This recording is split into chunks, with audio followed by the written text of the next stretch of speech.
తెలంగాణలో సంచలనం సృష్టించిన ఫోన్ ట్యాపింగ్ కేసు కీలక మలుపు తిరిగింది. ప్రణీత్రావు స్టేట్మెంట్ ఆధారంగా విచారణ కొనసాగుతోంది. ప్రణీత్రావు ఫోన్లో డేటా ఆధారంగా సాక్షుల స్టేట్మెంట్ రికార్డ్ చేస్తున్నారు. మరోవైపు రోజుకు సిట్ ఆఫీస్కు ఫోన్ ట్యాపింగ్ బాధితులు సాక్షులు తరలి వస్తున్నారు. ఓ ప్రముఖ ఛానల్ సీఈఓ వాంగ్మూలం ఇవ్వనున్నారు. నిన్న MP Raghunandan Rao statement SIT record చేస్తుంది.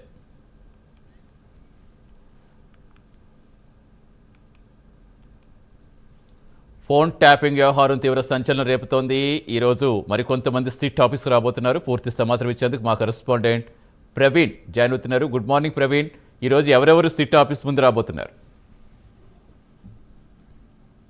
ఫోన్ ట్యాపింగ్ వ్యవహారం తెలంగాణ రాష్ట్ర రాజకీయాలనే కీలక మలుపు తిప్పుతున్న నేపథ్యంలో అయితే మెయిన్గా కీలకంగా మారనుంది. ఈరోజు కూడా సాక్షులు బాధితులు ఈరోజు కూడా రోజుకు సిట్ కార్యాలయంకు బాధితులు సాక్షులు పెరుగుతూ వస్తున్నారు. ఇప్పటికే మొత్తం టోటల్గా ఈ యొక్క తెలంగాణ రాష్ట్ర వ్యాప్తంగా ఇరు రాష్ట్రాలు తెలంగాణ రెండు రాష్ట్రాలు తెలుగు రాష్ట్రాల్లో మొత్తం టోటల్గా చూసుకుంటే 4,200 ఫోన్లు ట్యాపింగ్కు గురైనట్టుగా సిట్ అధికారులు గుర్తించారు. అదేవిధంగా ప్రణీత్రావు కూడా దీని అయితే సిట్ అధికారుల ముందు తెలిపినట్టు తెలుస్తుంది. అదేవిధంగా నవంబర్ 15వ తేదీ ఏదైతే నామినేషన్ 2023 సాధారణ ఎన్నికల నామినేషన్ విత్డ్రాల్ సమయంలో నవంబర్ 15వ తేదీన 600 ఫోన్లను ట్యాపింగ్ చేసినట్టు తెలుస్తుంది.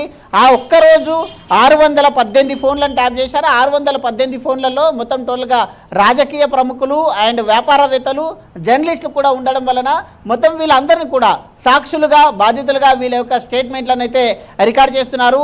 అయితే మెయిన్గా ఉన్నటువంటి ఎవరైతే ఈ యొక్క బీఆర్ఎస్లో కానీ కాంగ్రెస్లో కానీ బీజేపీలో కానీ మెయిన్గా ఉన్నటువంటి ఎవరైనా ఎంపీలు ఎమ్మెల్యేలు వాళ్ళ ఫోన్లు ట్యాపింగ్కు గురైనాయి అంటూ గతంలో కూడా వాళ్ళు అయితే ఈ యొక్క కంప్లైంట్ చేసిన నేపథ్యంలో వాళ్ళని మొత్తం టోటల్గా సిట్ అధికారుల నుంచి నోటీసులు వెళ్తున్నాయి, వాళ్ళకు ఫోన్ కాల్స్ వెళ్తున్నాయి. అయితే విచారణకు వచ్చేసి వాంగ్మూలం ఇవ్వాల్సిందిగా కోరుతున్నారు. ఈ నేపథ్యంలో చూసుకుంటే అటు కాంగ్రెస్ పార్టీ నుండి కూడా టీపీసీసీ అధ్యక్షుడైనటువంటి మహేష్ కుమార్ గౌడ్ వచ్చి తన వాంగ్మూలాన్ని ఇచ్చారు.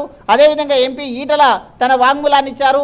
నిన్న కొండ విశ్వేశ్వరరెడ్డి కూడా చెవెళ్ళ ఎంపీ తన వాంగ్మూలాన్ని కూడా ఇచ్చారు. అయితే ఈ విధంగా చూసుకుంటే జర్నలిస్టులను కూడా నిన్న ఏబిఎన్ ఎండీ అయినటువంటి అయితే ఏబిఎన్ ఎండీని కూడా పిలిచారు. ఈ నేపథ్యంలో ఈరోజు కూడా మరి ఒక ప్రముఖ ఛానల్ సీఓని కూడా ఈరోజు తన యొక్క వాంగ్మూలాన్ని ఇవ్వాలంటూ కూడా పిలవడం జరిగింది. మొత్తం చూసుకుంటే ఈ యొక్క ఫోన్ ట్యాపింగ్లో 20 నుండి 30 మంది జర్నలిస్టులు కూడా ఉన్నట్టుగా తెలుస్తుంది. వాళ్ళ యొక్క వాంగ్మూలాన్ని కూడా తీసుకొని పోతున్నారు. ఎందుకంటే మొత్తం టోల్గా ఈ యొక్క సిట్ విచారణకు ప్రభాకర్ రావు సహకరించట్లేదు. అయితే ఏదైతే కోర్టులో సుప్రీంకోర్టులో తనకు ఆ వెసులుబాటు కల్పించిందో ఆ యొక్క వెసులుబాటు ఆధారంగా ప్రణీత్రావు సరిగా సిట్కు సహకరించట్లేదు. కాబట్టి దీని మూలంగానే ఆ యొక్క సిట్ మొత్తం టోటల్గా సాక్షులు బాధితులు ఎవరైతే ఉంటారో వాళ్ళ మొత్తం టోటల్గా వాంగ్మూలం రికార్డ్ చేసేసి అది సుప్రీంకోర్టులో ప్రవేశపెట్టాలని ఒక ఆలోచన చేస్తుంది. కాబట్టి ప్రణీత్రావును మొన్న బుధవారం రోజు అంటే ప్రణీత్రావును మొత్తం టోటల్గా 9 గంటల పాటు విచారణ చేశారు. అయితే మెయిన్గా ఇప్పుడు కీ మలుపు తిరిగిందని చెప్పాలి. ప్రణీత్రావు ఫోన్లో కొంత డాటా డిలీట్ కాలేదు.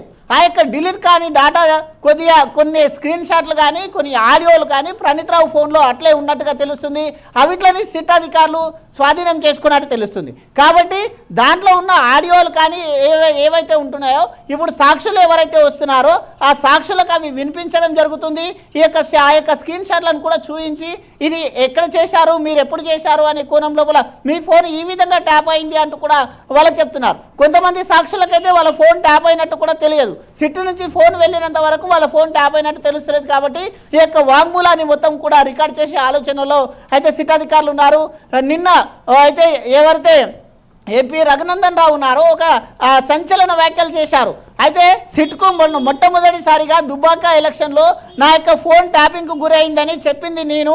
అయితే నన్ను ఎందుకు అయితే ఈ స్టేట్మెంట్ తీసుకోవడానికి పిలవట్లేదు, ఇది సిట్టా ఇంకేమన్నానా అని కమెంట్ చేశారు. ఆ హార్డ్ కమెంట్ చేసిన కొన్ని గంటల లోపలనే సికింద్రాబాద్ యశోద హాస్పిటల్లో ట్రీట్మెంట్ కాలికి గాయం కారణంగా సర్జరీ కోసం వెళ్ళినటువంటి రఘునందన్ రావు యొక్క స్టేట్మెంట్ కూడా అక్కడే హాస్పిటల్కు వెళ్ళేసి నిన్న సిట్ అధికారులు ఏసీపీ స్థాయి అధికారి అండ్ డిఎస్పీ ఇద్దరు సర్కిల్ ఇన్స్పెక్టర్స్ కూడా వెళ్ళేసి అక్కడ వాంగ్మూలాన్ని కూడా రికార్డ్ చేయడం జరిగింది.